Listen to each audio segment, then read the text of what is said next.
Our first question today comes to us from a listener in Davistown, Pennsylvania. He writes, "You once made reference to a new creation theory, yet you seem to teach the gap theory in your study in Genesis. Could you please discuss this new theory?" Well, let me say that down in San Diego, there is a college.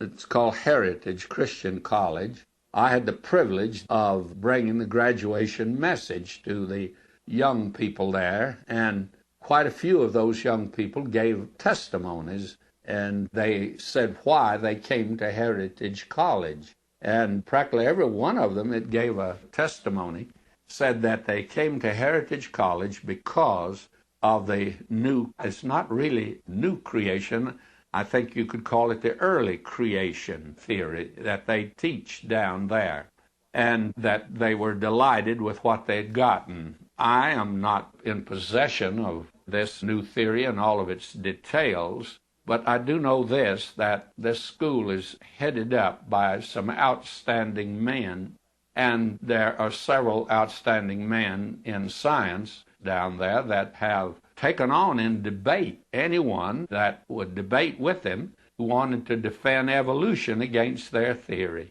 And they've never lost a debate, by the way. It's been amazing. It's got so now I don't think anybody will debate them. But the thing is that this new creation or early creation is that this earth actually on which we live is not millions and millions of years old, but that it is probably 15,000. I've heard several dates given, anywhere from 10,000 to 20,000 years, but that actually this earth hasn't been around as long as you think that it has. And they have good evidence, scientific evidence, that support that. Now, as far as I'm personally concerned, I would accept that because I feel like that it is the full answer to the evolutionists. Now, in the gap theory, which I teach in Genesis when we begin our 5-year program, you see, I was brought up to contend against the evolutionary theory.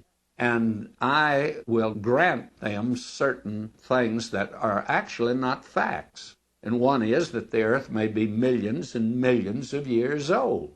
And my argument, of course, is that God, has eternity back of him as well as eternity ahead of him. And what's he been doing all in the back of billions and billions of years ago? The psalmist says, from everlasting to everlasting, thou art God. And that everlasting in the past, it means from the vanishing point in the past to the vanishing point in the future, thou art God. And so there's plenty of room for millions of years if you need them. You feel like that you have to have them. But there's one thing that you have to come to, that there came a time when God created this earth, and he created it out of nothing.